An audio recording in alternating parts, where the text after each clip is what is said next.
Hello everyone, this video is a huge personal appreciation. Tremendous thanks for all you who've been following me over the last few years via Reddit, Discord, YouTube, GB Attempt, etc. You've all been incredibly, insanely awesome. We're going to do a little bit of a test scenario with the final phase of the update, and I thank you all utmost for your patience because I've been working quite a bit with my various jobs in real life reality. It is what it is. We're going to do Jedi Power Battles here, and you're going to notice a whole subset. Sweet, of course, for next release, which you're going to cover many variables. We're going to start out with this little test parameter for PCSX Neon with Jedi Power Battles for the win here. An incredible game. Love all the Star Wars games, even the bad ones and the best of the best, as well as the cartoons, movies, comics, etc. And I also like Star Trek equally. I can't really choose one over the other. But let's get into this. And even to another degree, I like the stuff that tries to be like Star Trek and Star Wars. Like, obviously, I'd have to say Orville is definitely quite a bit like Star Trek. Okay, let's check this out. We're going to play in the hardest difficulty here. This is kind of interesting because somebody made a Reddit post a few days ago about anybody who plays Ninja Gaiden, Castlevania 1, Mega Man 1, and tries to beat the game legitimately without save state search cheats is a liar. And I followed up with him. I'm like, I've played many of these games multiple times, and I've gotten through them legitimately because I didn't really have any Game Genie or save states back then when I was playing these on the original NES. But let's check this awesomeness out here. And of course, we have the great, venerable, awesome actors Liam Neeson and, of course, Samuel Jackson in the Star Wars original trilogy. These are awesome stuff there. Phantom Menace for the win here. Let's check this out. And the game's starting out at the top left there with, of course, 60 frames per second, but we have a little bit of a grainy, distorted graphic askew here. These are quite pixelated, kind of like watching before we had high definition stuff. I want to be able to upscale these graphics, but everything seems to be running fine and dandy otherwise, right? I can make my popcorn and set in for a nice music night of John Williams, and oh, it crashed. If you can actually catch the crash when it starts to slow down before it freezes, you can go into retro settings. Otherwise, it's going to crash back to the main user interface, depending on which mini classic you use. But we're going to go into the second test parameter right now because I didn't like the grainy, pixelated graphics. I'd rather have higher class graphics. They're upscaled, kind of like when they did the God of War 1 and 2 and higher upscale graphics on PS3 and such. But let's check this out right now. We're going to do the same game again, and we're going to do this roughly 3 more times. We're going to do this with the HD Xtreme updated core right here. And this really went well in the last release. Many of you have been absolutely ecstatic about it, and it worked out well. But it's going to be running even better for this release, and it's going to go up to the next level with a little bit of amplitude, as you're going to see. Okay, let's check this out again, and we'll pick the second cast member here in the lineage of characters. Again, Liam Neeson and Samuel Jackson, fantastic actors. Love them in all their movies. And we could get into like earlier Liam Neeson movies such as Darkman. I mean, he's incredible in that. And of course, Samuel Jackson. Before he did Pulp Fiction, he's more mild-mannered and more akin to like, should we say, Clark Kent style character in movies like Amos and Andrew and Jurassic Park, etc. But once he did stuff like Pulp Fiction, Die Hard, Trilogy, etc., he was just all over the wall, badassness, snakes on a mother effing plane, etc. But I love him both ways, when he's nice and well-mannered, and of course when he's a badass. He's cool in all his movies. And Jackie Brown's one of my personal favorites with him. But here we have the higher upscale graphics, but the frame per second counter is suffering considerably here. We're at roughly 30 frames per second, 40 at best. It is running pretty god-awful right now. This game definitely has some tremendous issues. Let's see if we can make it any farther than we did in our last demonstration. I mean, we got the better graphics. Nope, it froze again. Oh, great. What are we going to do now? We're going to go into the PlayStation folder again. Okay, and let's load this game up for the third test. And we're going to do this little thing here. It's going to be called HD Xtreme Amped. This is going to be a special build for the most stubborn of the stubborn cores. Game, should we say, that run on the... As Tom Ellis would say in the great, venerably awesome Lucifer show on Netflix, what do you truly desire? Well, I like to have good performance and speed for the cores in each and every release for you end users to be able to play these games accordingly. So let's check this out. We're going to play as Qui-Gon Jinn for the win right here. And this third test parameter is not going to make it into the final release. This is pretty much, I can go anywhere from 20 to 150 builds to get the performance and speed that I truly desire, because I want to have these running as best as possible. And just check it out for yourself. There's going to be a glaring bug in this demonstration right here, which is not going to be in the final release. And again, Liam Neeson, fantastic actor from Darkman all the way up into more collaborative efforts where he showed up in Orville with Seth MacFarlane, and of course stuff such as Million Ways to Die in the West, a great western, where he is an awesome villain. Then he shows up in, of course, Family Guy and guest appearances. I like him in his serious-minded stuff, as well as his comedic turns. He is impeccable in both of these. Just like, of course, Robin Williams and Tom Hanks, he's able to do the tour de force ante-up of many acting styles. But there's a big glaring bug in this demonstration right here. Again, this is not going to make it a final release. I'm not going to release a broken build. I tried to avoid to. But it can't be helped that it happens occasionally due to the butterfly mod effect. Let's check it out for yourself here when I go around the corner and take out this enemy here. I'm going to not talk for a second. Just listen and watch and see if you notice something odd. Notice anything different there? He shot at me, but you did not see the enemy fire on the screen. So I basically used my Jedi Force to be able to detract them. No, I just had good reflexes. But listen to the sound effects here.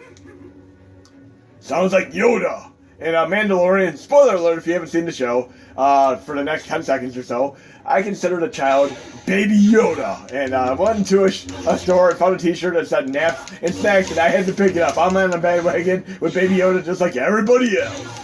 I did a funny Baby Yoda video recently. But yes, there's no enemy fire, and that's not what we can do with. We got the good frame per second here, good HD visuals, upscaled, and the game's not crashing, but we don't have enemy fire. This sucks. Okay, it's off to the races for the final demonstration here, and we should hopefully have everything fixed up for the final release. And I have a few more things to fix up. Again, thank you so much for your patience. I'm going to try to get this out as soon as possible. But PlayStation 1, and I'm going to show you the specific build that you're going to be running Jedi Power's Battle with. Let's check this out right here. It's going to be HD Xtreme Amped for the most stubborn, excruciating, and frustrating, problematic games of them all. I mean, these are the games like Extreme Games, Donald, Duck, and etc. And this game right here is the most prominent one of them all. Let's check this out. We should have the 60 frames per second, the upscale visuals, non-in-game crashing, and hopefully we would have the enemy fire displayed on screen. We want to have all these. We'll play hard mode to activate again and check it out. And be sure to let me know your favorite Samuel Jackson as well as Liam Neeson movies. I mean, it'd be damn cool, aside from Star Wars, to have them both in the same movie together, because I thought the matchup of Ryan Reynolds and, of course, Samuel Jackson in The Hitman's Bodyguard was a great movie. I'm looking forward to The Hitman's Bodyguard's Wife, which is going to be a sequel.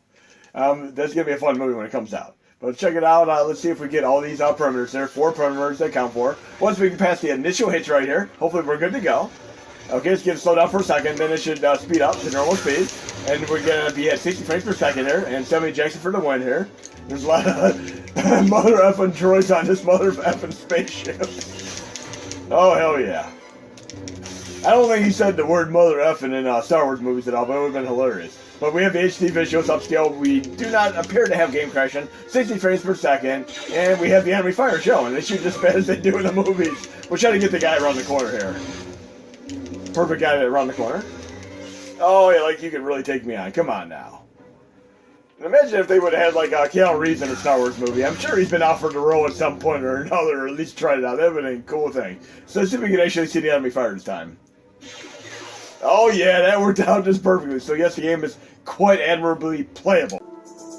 And of course, before I let you go, I'm going to have to show you my favorite Star Wars game of them all that is emulatable on, of course, the mini classics. I mean, we can't really do Model 3, Star Wars Trilogy Arcade, nor Shadows of the Empire that well, but we can do this trilogy of games on Super Nintendo, which consists of Super Star Wars, Empire Strikes Back, and Return of the Jedi. All absolutely incredible games. We're going to do Empire Strikes Back right now, and the core that I actually like to run this with, I'm going to show you right now, is actually the SNES 9X 2005 Plus, which has the performance and speed of 2005, and of course, the amazing sound quality of 2010. And what's really interesting is, it's the second movie in the series. We're talking about Empire Strikes Back, like the second movie in the original series, not if we're talking about all 9 movies, the 9 major movies. But second movie is fantastic, just like Temple of Doom is great, which is the second movie in the Indiana Jones Legacy. And then we have Back to the Future 2, Terminator 2. What other movies do you know that are actually the second movies are fantastic? Another one I can tell you right now, Wrath of Khan. I mean, think of some others that you know. Okay, I know one that's not. Ghostbuster 2 isn't good as one, but still fun movie. I actually saw it a few days ago. It's still a fun movie. And the kind of interesting thing in it is there's a license plate in it that actually says 2020, which is actually the date that the new Ghostbusters reboot was actually supposed to come out. So it's almost like they predicted it in advance, but it was really just like a generic phone number that people used in movies at the time. But if you look at it in the movie, it really stands out. It's very, very cool. It's like the year 2020, like foreshadowing. And we have the double jump with a great attack, just like we have with like Ninja Gaiden as one of the special power-ups. But one thing that gets a little bit irritating is when you play games like Golden Axe and you get on your beast, sometimes you get knocked off immediately or lose the life because you're not as agile with the beast as you are on foot, like a Ninja Gaiden or a Revenge of Shinobi. Okay, let's see how far we can get with Tauntaun here. This is a very, very tough game. We can actually farm here for stuff, like detonators and shields, all that fun stuff. And I actually picked up the Star Wars game, which they put on PS4 recently. I'm not sure if they put Empire Strikes Back or Return of the Jedi on them, but they should have had all three of these. That would have been absolutely awesome. We have 3 guys. Here's a detonator. That'd be cool for when we have a bunch of enemies that are tough to take out. And again, you can farm for enemies and get all kinds of power-up bonus detonators, all that fun stuff. I used to do farming in games like Batman when we got to the final boss battle, and of course Rygar, etc. I love farming in games. Let's try that little detonator power up there. Look at that, oh hell yeah. And we have a laser blaster too. There we go, that's gonna make the game a little bit easier. Laser blaster for the win. And we actually had turbo fire mode activate. Let's try not dying on this little trap over here. We don't want to fall in that trap. Oh, no, no, no. You fall into your spike traps of death if you fall down. Let's try not hitting it. No, almost hit it. That's very, very close. Where I just was, you would die pretty much once you fall down. There's no way out either. And hopefully we can get more energy, because this is a pretty tough game. Oh, these damn spike traps there. Oh, we lost a life. But hope you really enjoyed the video, and there's more to come.